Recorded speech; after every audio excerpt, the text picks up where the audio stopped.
안녕하세요. 책 한민국입니다. 오늘 소개할 책은 욕망을 이롭게 쓰는 법.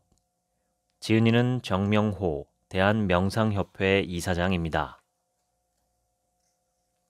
우리가 사는 세계는 욕망의 세계입니다.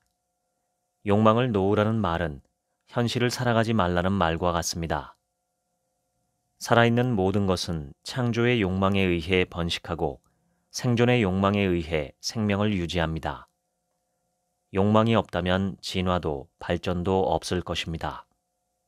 그래서 욕망은 우리 존재의 근원적인 힘입니다. 내재된 본질적인 에너지이며 그 원시적인 힘은 한량없이 크고 무한합니다. 욕망은 그 자체로는 좋고 나쁨이 없고 도덕적인 가치 판단과도 무관합니다. 욕망의 불을 잘 다루면 삶의 생기와 활력을 주는 원동력이 되지만 잘못 쓰면 목숨마저도 위태로워질 수 있습니다. 우리의 과제는 이 거대하고 위대한 불의 힘을 노예가 아닌 주인으로서 잘 다루는 것입니다. 욕망을 내려놓으라는 것은 어리석은 말입니다. 욕망은 우주를 탄생시킨 힘입니다. 욕망이라는 씨알은 생명의 근원이자 창조의 힘이죠. 이런 근원적인 욕망은 탐욕이 아닙니다. 탐욕은 끝없이 더 많이 가지려고 하는, 즉 99개를 가진 자가 1개를 더 가져서 100개를 채우고도 만족하지 못하는 작은 나의 욕심입니다. 끊임없이 채우려고 하는 집착일 뿐입니다. 우주의 욕망은 생명을 창조하고 진화하면서도 그 자신의 존재는 드러내지 않습니다. 정해진 대로만 따르라고 강요하지도 않습니다. 이처럼 내 본래의 힘인 욕망을 이롭게 씀으로써 나는 이 땅에 머물며 삶의 의미를 발견하게 됩니다. 우리는 이원성의 세계에 살고 있습니다. 보이지 않는 나, 즉 텅 빈 본연의 나와 보여지는 몸의 나의 이원적 존재로서 여기 있습니다. 모든 일을 이롭게 하려는 순수한 욕망을 가지고 그것을 이루고자 실천할 때 오히려 나 자신이 충만해지고 우뚝 서게 됩니다. 그때 온 우주가 나와 함께 확장하고 진화하기 때문입니다. 해보고 싶은 것들은 무엇이든 다 해보십시오. 진정 당신이 바라고 원하는 것이 있다면, 그리고 그것이 우주가 원하는 것이라면 하늘은 당신을 도울 것입니다.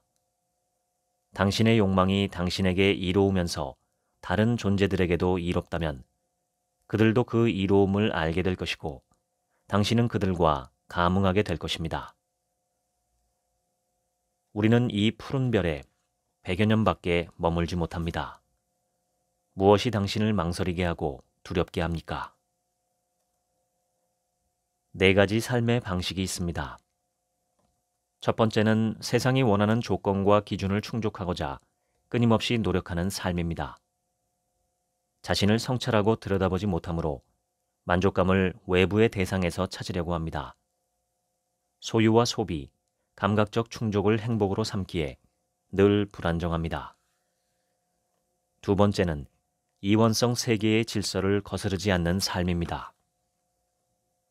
겉으로는 아무 문제 없어 보이지만 언제든 내면 또는 외부에서 갈등이 불거질 수 있습니다. 세 번째는 이원성 세계의 욕망을 떠나서 영적 차원의 욕망만을 추구하는 삶입니다. 하지만 이 세상 모든 것이 덧없다고 생각하여 허무주의에 빠지거나 영적 고결함을 욕망의 제거와 동일시하여 생기 없이 자기만의 세계에 갇혀 지내기 쉽습니다. 네 번째는 나 자신을 완성하고자 하는 욕망을 모든 존재를 위해 밝고 이롭게 사용하는 삶입니다. 욕망 속에 있으면서도 욕망에 물들지 않고 온 만물이 본래 하나이므로 타인을 위해 일하는 것이 실상 나를 위해 일하는 것임을 압니다. 다른 이들의 인정을 받기를 원한다면 첫 번째의 삶을 선택하면 됩니다. 현상 유지만으로 그럭저럭 만족할 수 있다면 두 번째의 삶을 선택하면 됩니다. 현실을 떠나 홀로 열반에 들고 싶으면 세 번째의 삶을 선택하면 됩니다. 하지만 진정 의미 있고 차원 높은 삶과 정신세계를 추구하려 한다면 네 번째의 삶을 선택하십시오. 내가 나아갈 삶의 방향이 무엇인가? 어떻게 살아가야 하는가? 무엇을 위해 살 것인가? 왜 내가 그 길을 가야 하는가? 어떻게 살아야 아쉬움 없이 떠날 수 있는가? 내 삶에서 가장 소중하고 반드시 해야 할 일은 무엇인가?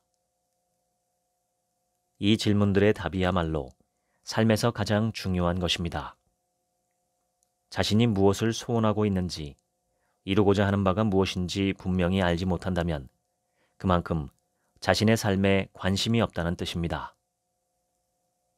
내가 무엇을 원하는지 분명히 알려면 내가 무엇을 할 때 행복을 느끼는지, 어떤 것에서 특별한 의미를 찾는지부터 알아야 합니다. 당신 내면에서 들려오는 소리에 귀를 기울이십시오. 우리의 의식은 원래 텅 빈 스크린과 같습니다. 하지만 태어나는 순간 DNA에 기록된 정보들이 작동하고 외부로부터 얻은 경험까지 더해져서 더 이상 백지가 아니라 관습, 통념, 교리 등이 잔뜩 채색된 상태가 되어버립니다. 그 채색된 내용들이 우리의 정체성이 되었고 우리는 그 정체성을 나로 알고 살아가고 있습니다. 이 나의 정체성을 걷어내면 다시 텅 비어있는 의식만 남습니다. 내가 만들어낸 생각이나 감정을 비우고 깨끗한 의식만 남았을 때 모든 대상을 편견 없이 있는 그대로 볼 수 있습니다. 현실을 변화시키고 싶다면 우선 텅 빈 본연의 나로 돌아가야 합니다. 과거의 상처에 갇혀서 현재를 우울하게 만들고 삶의 가치를 잊어버리고 있지는 않습니까? 꿈에서 깨어나십시오. 이 모든 것은 망상입니다. 당신의 삶을 지배하고 있는 이런 의식의 틀 자체를 흔들고 깨버려야 합니다. 텅 빈 스크린 위에 펼쳐진 영상대로 살아가는 것이 운명입니다. 우리는 관습, 문화, 교리 등으로 만들어진 의식의 틀을 통해 세상을 보고 경험합니다. 외부에서 자극이 주어질 때 의식의 틀 속에서 그 크기만큼 반응하는 삶을 살아갑니다. 운명을 벗어난다는 것은 영상을 걷어내고 텅 빈 스크린으로 돌아가는 것입니다. 이렇게 본연의 나와 만나게 되면 몸속 세포 하나하나까지 평화가 찾아옵니다. 저의 선배 중에 나무뿌리라는 별명을 가진 분이 있습니다. 선배가 혼자 설악산으로 야간 산행을 갔다고 합니다. 그런데 헤드랜턴이 말썽을 일으켰고 랜턴과 씨름하는 데 정신이 팔려 발을 헛디뎠습니다. 선배는 여기가 회온각 부근의 낭떠러지구나 싶어 미끄러지면서도 필사적으로 나무 둥치를 잡았습니다. 아무것도 보이지 않는 칠흑 같은 어둠 속에서 손으로는 나무 둥치를 잡고 발로는 튀어나온 돌에 겨우 의지하면서 새벽이 될 때까지 그 상태로 있었습니다. 새벽이 되자 사람 소리가 나더랍니다. 선배는 호루라기를 불면서 살려달라고 필사적으로 소리쳤습니다. 그때 두 사람이 선배 옆을 지나가며 이렇게 말했습니다. 저 사람 나무 뿌리 붙잡고 왜 저래? 참 희한하다.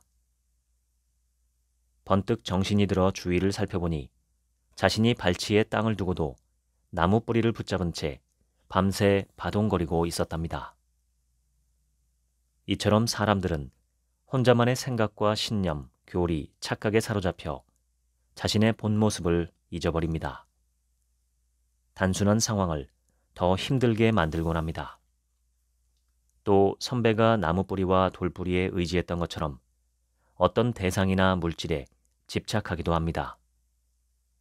그것이 오히려 자신의 행복을 가로막는 장애물임을 모르고서 말입니다. 자신의 행복을 지키려면 내면을 잘 보아야 합니다. 자신이 오랫동안 쌓아온 습관과 왜곡된 신념을 지키려고 애쓰는 것은 아닌지 늘 살펴야 합니다. 모든 일이 내 방식대로, 내 뜻대로 되어야 한다는 마음, 다른 이들에게 인정받으려는 마음, 끊임없이 부족함을 느껴 채우려고만 하는 마음, 감각적이고 자극적인 것에 쉽게 끌려가는 마음. 이러한 마음에서 벗어나려면 지금 여기 있는 그대로의 모든 것이 온전하고 완전하다는 사실을 깨달아야 합니다. 텅 비었다는 것은 아무것도 없다는 뜻이 아닙니다. 너무 크고 가득해서 텅 빈 것처럼 보일 뿐입니다.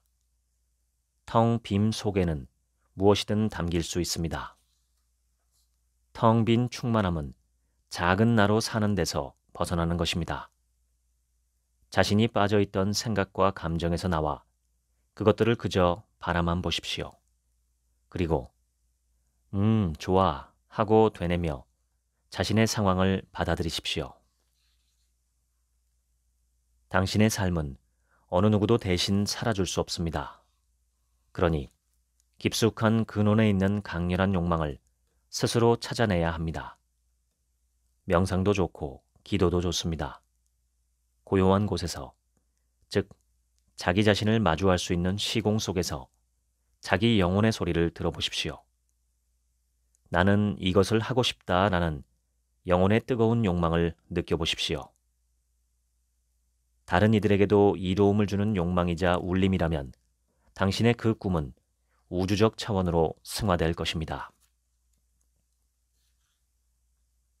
6살 어린아이였던 저는 길 건너 맞은편에 서 있는 아버지를 보고 반가운 마음에 뛰어가다가 차에 부딪혀서 사고를 당하고 말았습니다. 이후로는 현실의 기억이 없습니다. 그때 저는 다른 곳으로 가 있었습니다. 주변은 형형색색의 꽃들로 너무도 아름다웠고 때마침 기분 좋게 불어오는 바람에 꽃잎들이 흩날리며 가득 쏟아져 내렸습니다. 꽃잎들이 제 머리와 얼굴은 물론이고 옷과 주머니, 신발 안까지 가득 담겼습니다. 꽃길 옆에는 그 속이 훤히 들여다 보일 만큼 맑은 시냇물이 흘렀고 저는 물속의 조약돌을 만지며 놀았습니다. 그때 갑자기 갓을 쓰고 도포를 입은 단아한 선비 한 분이 웃으며 걸어왔습니다. 선비는 40대쯤으로 보였는데 용모가 아주 정갈하고 단정했습니다. 얘야, 너 왜 여기에 있니? 이제 그만 놀고 집으로 돌아가거라. 부모님이 걱정하실 텐데. 여기는 내가 머물 곳이 아니다. 저는 그곳이 너무 좋았지만 왠지 그분의 말을 거역할 수 없었습니다. 어쩔 수 없이 돌아선 저를 향해 그분은 이렇게 말했습니다. 내가 일두다. 일두. 일두. 자신이 일두라고 3번이나 말하는 그의 목소리가 채 사라지기도 전에 저는 머리가 깨지는 것처럼 심한 통증을 느꼈습니다. 낙원 같은 평화로움은 온데간데 없고 저는 병원 침대에 누워 있었습니다. 저는 깁스한 2 다리를 천장에 고정시켜두고 석 달이나 병원에서 보내야만 했습니다. 그런데 응급처치가 끝나고 제 옷을 환자복으로 갈아입히던 어머니가 석연찮은 표정으로 옷가지를 챙겨 밖으로 나갔다가 돌아오셨습니다. 그리고 손을 내밀어 뭔가를 보여주셨습니다. 제가 꿈인지 생시인지 모를 곳에서 보았던 것과 똑같은 꽃잎들이었습니다. 가톨릭 신자였던 어머니는 혹시 제가 마귀에 쉰 것은 아닌가 싶어 불안했다고 하셨습니다. 그래서 얼른 꽃잎들을 다른 사람들이 보지 못하도록 가지고 나가 처리하셨던 것입니다. 어머니는 남겨둔 몇 개의 꽃잎들을 제게 보여주며 말씀하셨습니다. 얘야, 내 몸과 옷주머니, 신발까지 이런 꽃잎이 가득 있었다. 당시만 해도 한겨울에 꽃을 구한다는 것은 상상하기 어려운 일이었습니다. 그래서 어머니는 이 엄동설 안에 무슨 꽃이란 말이고 하고 걱정하며 어린 제 곁을 꼭 지키셨습니다. 며칠 뒤 고모부가 병원에 오셨습니다. 그때 자신을 일두라고 말했던 선비가 생각나서 여쭤보았습니다. 고모부, 일두가 누구예요? 그런데 고모부가 채 대답하기도 전에 옆에 계시던 아버지가 먼저 말씀하셨습니다. 내가 어떻게 일두 선생을 아니? 내가 한 번도 이야기해주지 않았을 텐데. 그분은 일두라는 호를 쓰셨던 정여창 선생이지. 우리의 조상이시다. 더 자세히 알아보니 동방 오현 중 한 분으로 불리기도 했던 저의 선대 조상님이었습니다. 저는 나중에야 알게 되었습니다. 교통사고의 순간 폭발적인 에너지가 어린 제 의식의 틀을 무너뜨리고 물들지 않는 텅 빈 본연의 나의 의식을 열었다는 것을. 저는 이 경험을 통해 평화로운 세상이 처음부터 내 안에 깃들어 있었음을 알게 되었습니다. 삶이란 흐르는 강물처럼 거대한 의식의 그물망에 의해서 움직이고 있습니다. 하나의 개체로서 우리가 할 일은 크게 없습니다. 내 안에 텅 빈 본연의 나를 만나고 뿌린 대로 거두고 심은 대로 경험하게 됨을 알아차리고 지금 주어진 것들을 감사히 받아들이는 것이 전부입니다. 당신 앞에 나타난 세계는 당신의 의식이 투영된 가상현실입니다. 현실을 경험하고 있다기보다는 스스로 창조한 것을 마주하고 있다는 말이 더 맞습니다. 성경의 마태복음 5장에는 마음속에서 생각한 것만으로도 실제 한 것과 같다는 구절이 있습니다. 이것은 생각을 잘 운용하라는 뜻입니다. 생각도 에너지이기 때문입니다.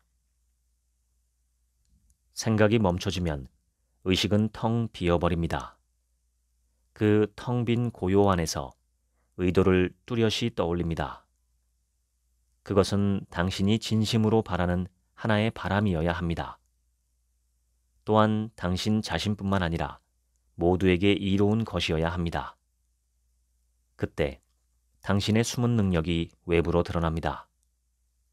모든 선입견과 의심을 비워버리고 당신이 바라는 무언가를 떠올려 보십시오. 하루에 2번, 잠들기 직전과 잠에서 깨어날 때 그것을 반복해서 떠올려 보십시오. 떠올릴 때 설렘이 느껴집니까? 가슴 속에 따뜻한 울림이 있습니까? 그렇다면 당신의 의식의 틀 안에 의도의 씨앗이 뿌려지고 심어진 것입니다.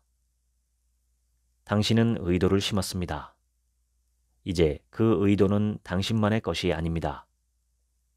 이루어지고 이루어지지 않고는 당신이 결정할 일이 아닙니다.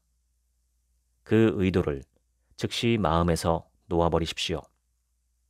만약 그 의도에 집착한다면 그것은 무거운 짐으로 변해 당신을 구속할 것입니다. 의도란 소원하는 바이고 나아갈 방향입니다. 의도를 이루는 것은 내가 할 일이 아닙니다. 오히려 당신은 관여하지 말아야 합니다. 왜냐하면 당신은 지금 처해 있는 환경이나 생각의 틀 안에서만 생각하고 행동할 것이기 때문입니다. 내 뜻대로, 내 마음대로 되기를 바라는 욕심을 내려놓으십시오. 그렇지 않으면 당신은 또 다른 의도를, 더 나은 의도를 찾으려고 할 것입니다.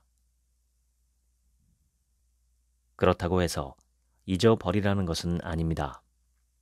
그 의도가 진심이라면 그것은 이미 당신의 무의식 안에 뚜렷이 새겨졌습니다. 가끔 그 의도가 떠오를 때 당신은 다음에 3마디만 속삭이듯 내뱉으면 됩니다.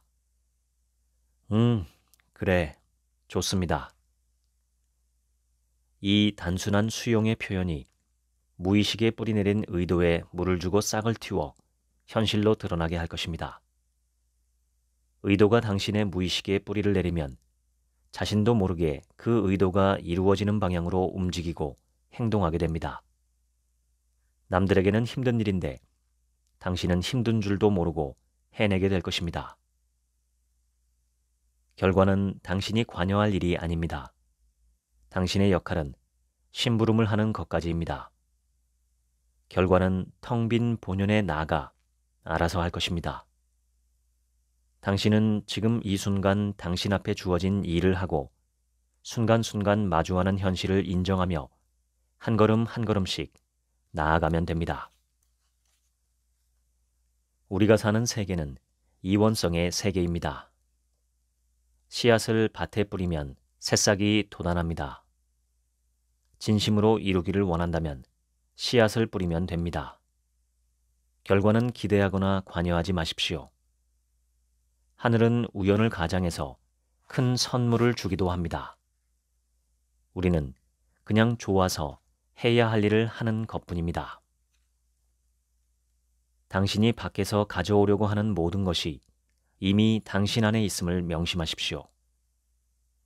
당신이 보는 모든 것은 당신 내면에 무언가가 투영되어 나타난 것입니다.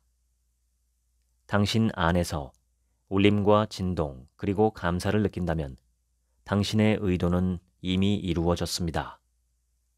당신 자신을 신뢰하고 확신하십시오. 애쓰지 않아도 됩니다. 필요한 것은 필요한 때에 나타납니다. 당신이 어떤 일을 이루고자 할 때, 그 일을 생각할 때 설렘이 있는지 살펴보십시오. 설렘은 생각이 아닙니다. 생각이 사라진 텅 빈 의식에서 일어나는 생명의 에너지입니다. 설렘은 외부에서 들어온 정보가 아닙니다. 당신 자신만의 것입니다. 설렘이 없는 의도는 무거운 짐과 같습니다. 설렘은 가슴에서 일어나는 순수한 열정입니다. 나는 왜 이 일을 하는가? 이 일을 하지 않으면 견딜 수 없는 이유를 말하십시오. 당신이 즉시 명료하게 말할 수 있다면 그 일은 이제 당신의 일이 아닙니다. 그 일은 전체의 일이 되었습니다. 그리고 그 일은 이미 이루어졌습니다. 많은 이들이 어떤 일을 이루고자 할 때 이해타산을 따지고 여건을 살핍니다. 그 마음에 설렘이라는 울림이 있는지부터 살펴보십시오. 진심이란 내가 무엇을 한다는 의식조차 없는 것입니다. 해야 할 일, 하고 싶은 일을 그냥 바로 하는 것입니다. 결과에 연연하지 않습니다. 오직 그것을 한다는 마음밖에 없습니다. 설렘으로 가득한 의도를 행할 때는 혹 지금 당장 결과가 눈에 보이지 않는다 해도 불안하거나 두렵지 않습니다. 즐거운 마음으로 그냥 해나갈 뿐입니다. 어찌 보면 너무나 간단하고 쉬운 일입니다. 이처럼 단순하게 행하면 기적이 찾아옵니다. 설렘은 애써서 노력하고 조급해하고 빌고 소원하는 것이 아닙니다. 자기 자신에 대한 신뢰로서 원하는 바를 얻어내는 생명의 에너지입니다. 1920년경 지리산 끝자락 첩첩 두메 산골에 한 아이가 어머니와 함께 살고 있었습니다. 아버지는 3살 때 돌아가셨고 어머니는 늘 어지럼증으로 머리가 아파서 고생하고 있었습니다. 요즘으로 보면 본태성 고혈압이 아니었을까 합니다.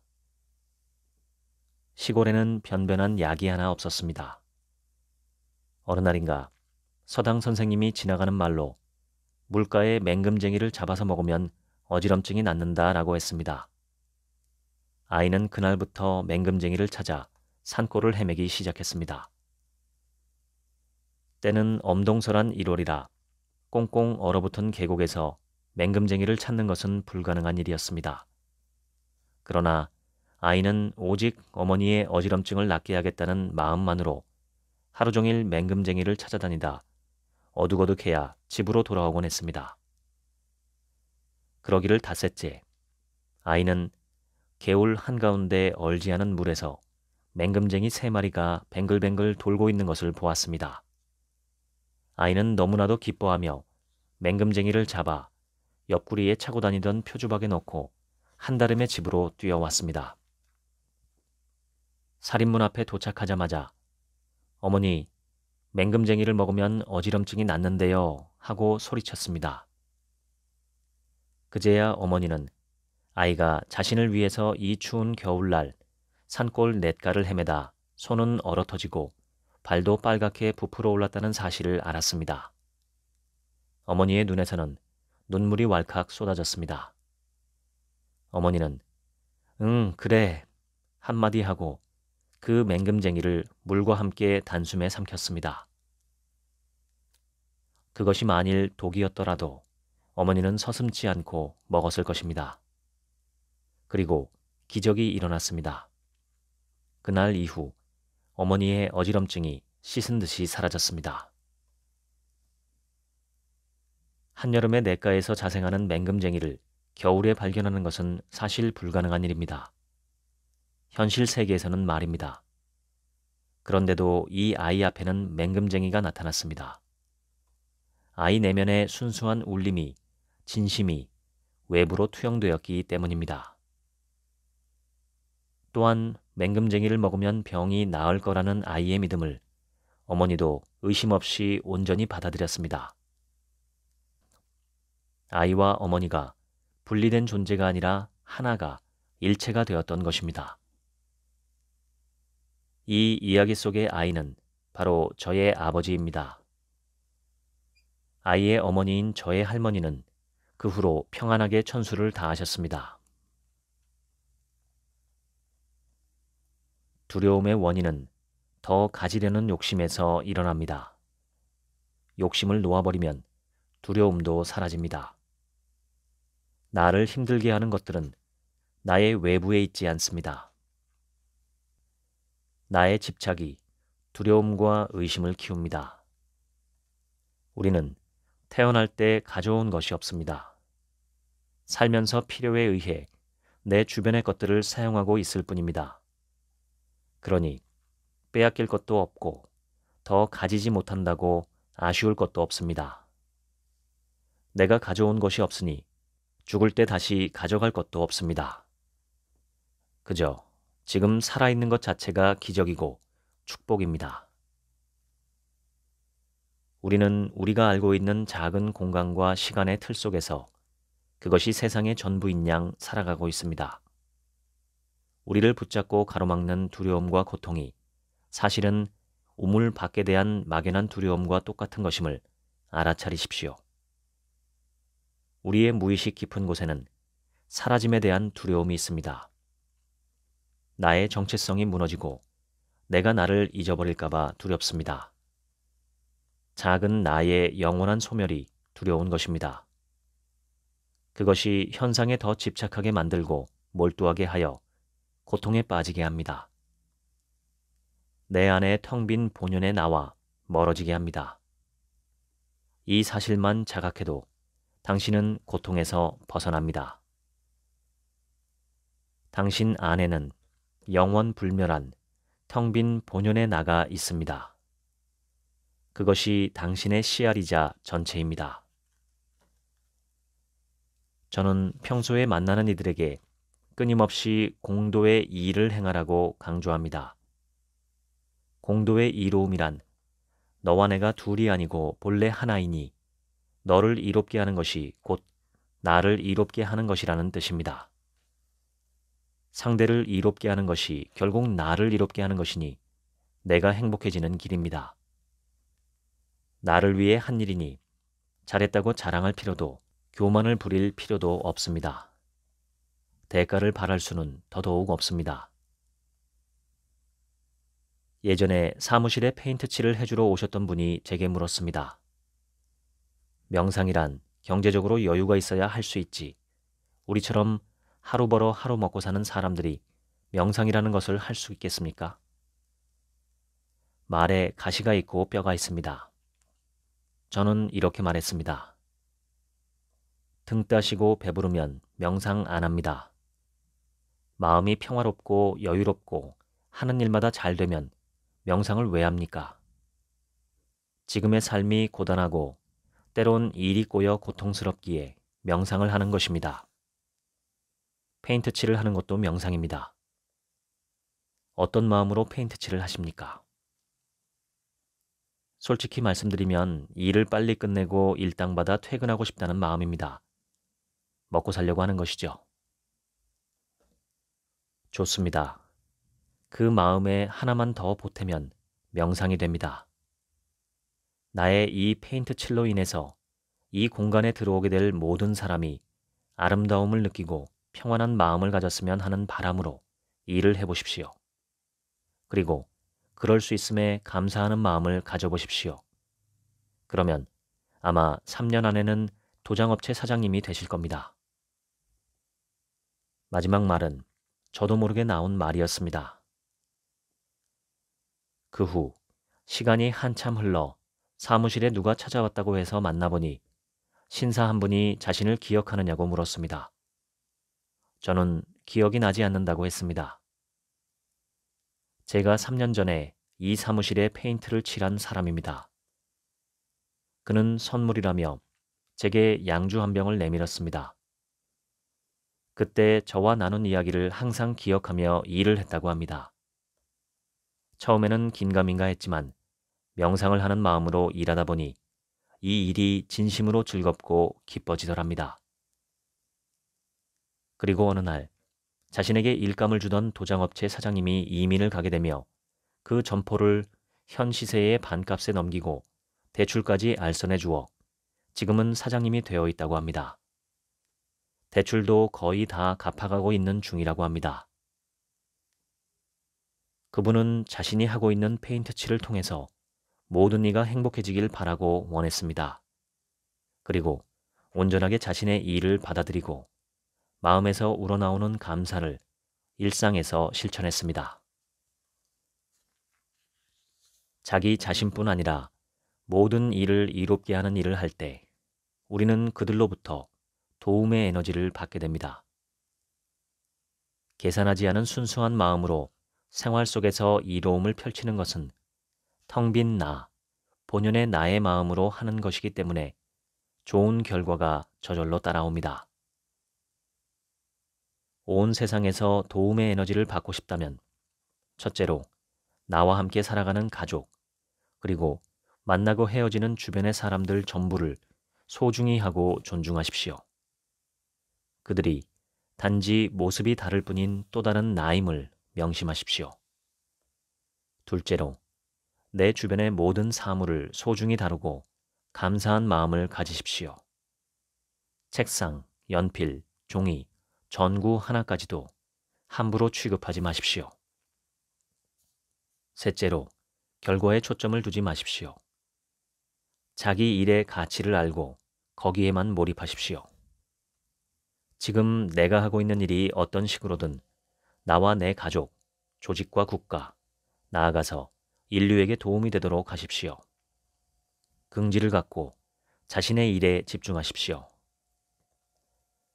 내 직업이나 활동이 이 세상에 그리고 모든 이에게 기쁨과 즐거움을 주도록 하십시오. 명심하십시오. 작은 일일지라도 큰 의도를 품고 행하십시오. 조바심과 걱정은 하늘에 맡기고 지금 주어진 일에 몰입하십시오. 우리가 살면서 흔히 하게 되는 커다란 착각이 있습니다. 자신에게 주어진 재능과 실력을 제대로 발휘하지 않고 주변 환경이 대가를 주는 만큼만, 즉 연봉만큼만 혹은 인정받는 만큼만 일하겠다는 생각이 바로 그것입니다. 우리는 마치 그것이 영리한 태도인 양 여깁니다. 하늘은 스스로 돕는 자를 돕습니다. 자신이 가진 재능과 실력이 큰지 작은지는 중요하지 않습니다. 어떤 일이 자신에게 주어지든 그것을 즐겁게 탐구하고 배우는 자세로 몰입하십시오. 그러면 하늘은 당신에게 할당된 에너지의 양을 더 크게 늘려주고 당신의 삶을 풍요롭게 만들어줍니다. 당신의 직업이 무엇이냐가 중요한 것이 아닙니다. 일을 대하는 태도에 가치를 두십시오. 당신의 생계가 걸린 그 일에 충실하십시오. 그 일을 당신과 다른 모든 일을 위한 이로움의 관점에서 긍지를 갖고 바라보십시오. 그렇지 않으면 그것은 그저 먹고 살기 위한 일밖에 되지 않습니다.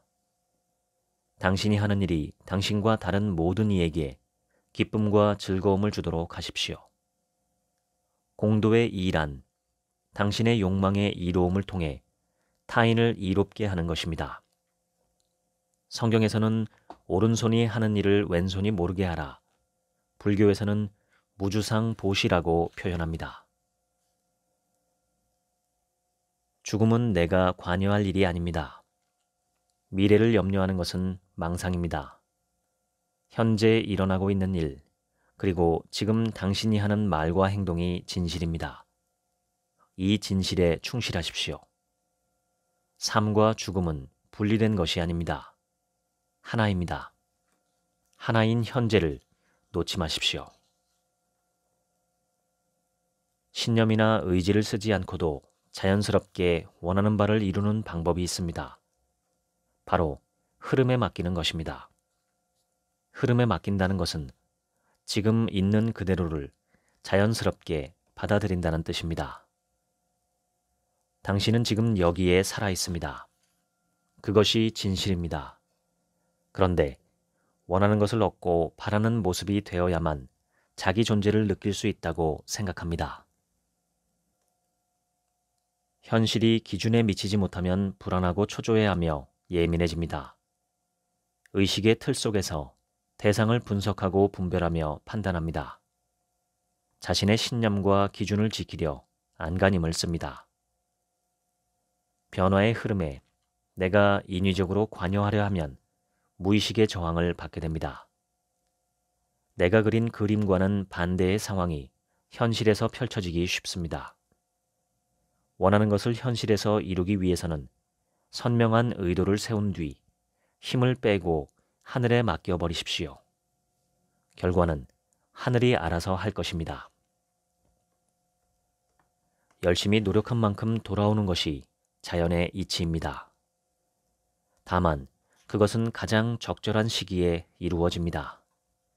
그러니 꿈을 품되 지금 할 수 있는 일을 찾아보고 행하십시오. 그러면 자연스럽게 꿈이 현실이 됩니다. 불경에서는 내 안에 불성이 있다고 말합니다. 성경에서는 하늘나라는 이미 내 안에 와 있다라고 말합니다. 내가 필요로 하는 것은 이미 내 안에서 싹을 틔우려 준비하고 있다는 뜻입니다. 바깥에서 원하는 것을 찾아 헤매고 다닐 필요가 없습니다. 절이나 교회에 가서 기도를 할 때 무엇을 해달라고 빌지 마십시오. 어떤 상황에서든 당신이 지금 가지고 있고 누리고 있는 것들에 대해 감사하는 마음으로부터 시작해야 합니다. 오래전의 일입니다. 제가 존경하던 선배와 대화 중이었습니다. 저는 그분께 명상 수련 중에 일어난 영적 체험들을 자랑스럽게 말했습니다. 소주천이 열리고 대주천도 열리며 단전에 모인 기운이 온몸을 돌게 되었습니다. 2분 이상의 긴 호흡으로 뱃속의 화기가 온몸을 뜨겁게 감싸고 내장의 기운이 빙글빙글 돌더군요. 어느 때는 제 오장육부와 뼈가 투시력으로 보이기도 합니다. 선배의 표정이 어두워졌습니다. 정신분열 증상인데 명상하는 사람이 왜 현상에 집착해서 정신을 혼란스럽게 하지? 내가 알기로 명상은 가슴을 열고 나를 찾아가는 것이 아닌가? 그 현상으로 인해 자네의 현실의 삶이 얼마나 어떻게 달라졌는가? 오랜 침묵이 흘렀습니다. 저는 무언가가 되고자 하는 욕심에 빠져 헤매고 있었습니다. 나 자신을 알고 싶다는 초심이 어느 사이엔가 변질되어 수행 중 일어나는 신비현상에 빠지고 취했던 것입니다. 영적 수행의 목적은 본래 내가 누구인지를 아는 것입니다. 자기 탐구의 행위가 초심을 잃지 않고 잘 가고 있는지를 늘 점검해야 합니다. 이 물음표, 즉 나는 누구인가, 나는 무엇인가를 손에 꼭 쥐고 있어야 합니다. 이 물음표는 밤하늘의 북극성과 같아서 우리에게 어디로 가야 할지를 알려줍니다. 수행자들 중에서 무엇을 보았다, 특수한 경험을 하였다, 그리하여 어떤 능력이 생겼다고 말하는 사람들을 본 적이 있을 것입니다. 대개는 허황된 말들이지만 설령 그게 사실이라고 해도 신비 현상과 초월적 능력은 어디까지나 무지개에 불과하다는 점을 명심해야 합니다. 이 아름다움에 취하고 탐닉하다 보면 오직 그 상태를 다시 경험하기 위해 명상을 하는 경우가 생기게 됩니다. 미묘하지만 잘못된 방향입니다. 쾌감에 중독된 사람과 다를 바가 무엇이겠습니까? 명상의 궁극적 목적지는 어디일까요? 궁극의 목적지는 본래의 밝음, 곧 빛과 사랑 그 자체인 본연의 나, 일점 정신입니다. 일점 정신의 나를 회복함으로써 무한한 생명력의 본체인 그 일점에서 분화한 다른 모든 존재를 이롭게 하는 것입니다. 우리가 이 땅에 온 이유는 자신을 완성하고 타인을 이롭게 하여 온 세상을 자신의 본질인 빛과 사랑, 지혜로 채워 우주를 확장시키기 위함입니다. 무녀도, 신녀도, 악귀도, 천사도 모두 내 본연의 빛과 사랑 안에서 포용하고 녹여내십시오. 온 생명이 대자유, 창조성, 일점 정신으로 온전히 서는 그날까지 빛을 비추고 사랑하십시오. 기다림과 기대를 착각하는 경우가 종종 있습니다. 진정한 기다림은 최선을 다해 오로지 현재에 존재하는 것입니다. 현재를 느끼고 현재를 사는 것이 기다림입니다. 의도를 세웠으면 기다리십시오. 기대는 복권을 사는 마음과 같다고 할 수 있습니다. 기대에는 욕심이 내재되어 있지만 기다림은 여유롭습니다. 기다리는 중에 이미 기쁨을 얻고 감사한 마음이 일어나는 것, 그것이 진정한 기다림입니다. 저는 사람들에게 그래, 좋아, 온 생명에 감사합니다를 되뇌라고 자주 권합니다. 사람들은 묻습니다. 무엇을 향해 그렇게 말하는 겁니까? 현실에서 일어난 일과 그 일을 경험하는 나 자신입니다. 어려운 상황에서도 진심으로 위의 말을 수행으로 삼겠다고 마음을 먹으십시오. 본래 나는 온전한 존재이고 이 세상에 일어난 일 또한 온전합니다. 사실 좋고 나쁜 일이란 없습니다. 우주의 법칙과 순리에 따라 일어날 일이 일어난 것뿐입니다. 어떤 상황에서도 그래, 좋아, 감사합니다 라는 의식으로 살아가야 합니다. 지혜롭고 깨달은 자는 바로 이런 태도로 살아가는 이들을 가리킵니다. 그들은 삶이 힘들고 내 뜻대로 안 되는 상황에서조차 세상은 온전하고 완전함을 알기 때문에 수용과 감사에 열린 마음으로 살아갈 수 있는 것입니다. 과거의 내 모습이 어떠했든 지금의 내 모습이 어떻든 그래, 좋아, 감사합니다 하고 흔쾌하게 받아들이십시오. 아무리 초라해 보이더라도 이 삶은 나의 것입니다. 내 삶의 주인이 나라는 사실은 절대 바뀌지 않습니다. 그러므로 원하는 내가 되려면 바로 내가 바뀌어야 합니다. 다른 길은 어디에도 없습니다. 삶은 우리에게 하나의 선택지만을 주지 않습니다. 우리는 언제든 새로운 선택을 할 수 있습니다. 기존의 신념과 관념을 내려놓는 연습을 하십시오. 그리고 텅 빈 본연의 나를 만나십시오. 본연의 나는 어떤 순간에도 나를 받아들이고 수용할 때 드러납니다. 저를 만나러 오신 분들은 제 명상 방에 들어오자마자 책상 벽에 걸려있는 족자에 일점 정신이라는 글에 시선을 빼앗기곤 합니다. 그리고 그 말의 뜻이 무엇인지 궁금해합니다. 일점이란 본연의 나로 돌아간 상태입니다. 우주는 고도로 응축된 에너지 덩어리, 즉 일점이 폭발하여 탄생했다고 하지요. 그래서 만물이 담긴 씨앗을 상징적으로 일점이라고 표현했습니다. 당연히 일점은 모든 만물 안에 있습니다. 1점은 우주와 모든 만물의 씨앗이며 시작도 끝도 없는 우주의 생명력입니다. 명상이 깊어져 진정한 자신을 만날 때 문득 알게 될 것입니다.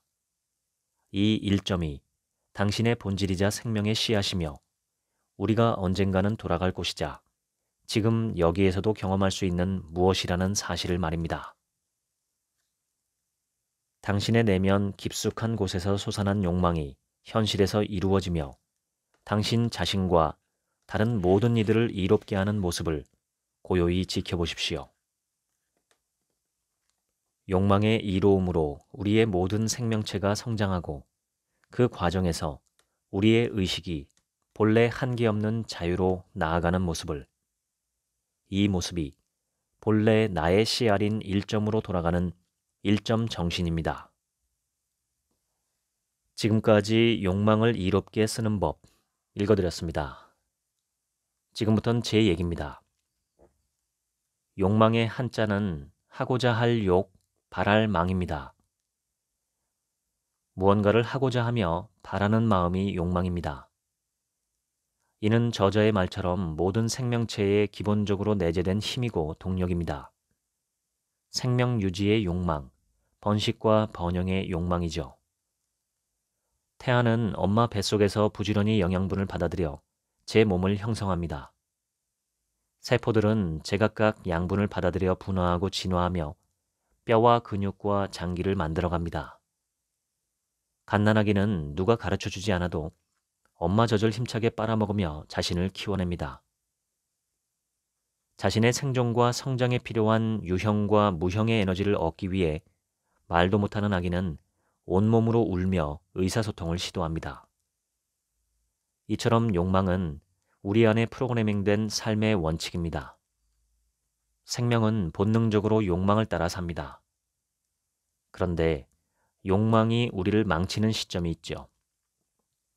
욕망이 욕심이 되는 순간 그렇습니다. 욕망을 욕심으로 변질시키는 촉매는 무엇일까요? 저는 욕심을 부리지 않는 동물과 욕심을 부리는 인간의 차이를 음미하면 어느 정도 답이 나온다고 생각합니다. 동물은 자신의 생존과 번식에 관한 한 철저하게 이기적입니다. 리처드 도킨스의 이기적 유전자에 나오는 것처럼 이타적으로 보이는 행동조차 자신의 유전자가 후대로 전해질 수 있도록 돕는 전략입니다. 우리는 동물이 욕심을 부린다고 생각하지는 않습니다. 선을 지키기 때문이죠. 그 선은 무엇일까요? 온 세상은 서로 연결되어 있습니다. 나만 생각하며 살아갈 수는 없습니다. 나의 삶에서 남을 완전히 버려버리면 나도 온 세상으로부터 버림을 받습니다. 그렇다고 남만 생각하며 살아갈 수도 없지요. 그것은 내가 나 자신을 저버리는 꼴이 됩니다. 나와 남을 동시에 생각하고 나와 남 모두를 위하는 마음이 필요하지 않을까 저는 생각합니다. 마음은 그렇지만 늘 헷갈리는 것은 방법입니다. 어떻게 해야 나와 남 모두를 위하며 살아갈 수 있을까요? 나 하나가 깨어나는 것이 온 우주에 좋은 일을 하는 것이라고 제 명상 선생님은 자주 말씀하십니다. 어리석음에서 지혜로, 사사로움에서 공의로, 약함에서 강함으로 자기 자신이 깨어나는 것은 우리 모두가 연결되어 있기 때문에 그 자체만으로 온 세상에 좋은 일이 됩니다. 쉽게 비유하면 우리는 모두 한 팀입니다. 선수 한 명이 득점을 올리면 우리 팀의 득점이 되고 우리 팀의 점수가 올라가는 것입니다. 선수 한 명의 실력이 향상되는 것은 우리 팀의 수준이 향상되는 것입니다. 반대로 내가 나만을 위하는 순간 역시 우리 모두가 연결되어 있기 때문에 이것은 온 세상에 나쁜 일이 됩니다. 즉, 우리가 온 세상과 연결되어 있으며 따라서 온 우주가 하나라는 그 진실을 잊거나 버리는 바로 그 순간이 욕망이 욕심으로 변질되는 순간, 건강하고 아름다운 욕망이 병들고 추한 욕망으로 변질되는 순간이 아닐까 저는 추측합니다. 이 책에 나온 1점 정신이나 공도의 이라는 표현도 본래 빅뱅의 순간 하나였던 우리였음을 잊지 말아야 함을 강조한 게 아닐까 싶습니다. 여기서 빅뱅의 순간은 단순히 물리적인 사건을 가리키는 게 아니라 우리가 알 수도 없는 이 세상의 시초와 시원부터 그랬다는 것입니다. 즉, 이 세상과 온 우주는 처음부터 하나였고 둘이었던 적이 없었다는 말입니다. 본래 하나였고 지금도 하나라는 진실을 잊지 않고 산다면 욕망에서 욕심으로 선을 넘어가는 일은 없으리라 생각합니다. 이 선을 지킬 수 있다면 이 책 표지에 있는 문구처럼 내가 해보고 싶은 것을 다 하더라도 이 세상과 나에게 해가 되지 않고 도리어 온 우주를 이롭게 하는 결과가 도출되리라 기대합니다. 이 책은 작고 얇아서 읽기에 큰 부담이 없습니다. 한번 찬찬히 읽어보시면 좋겠습니다. 지금까지 책 한 민국의 하루치 생각이었습니다. 감사합니다.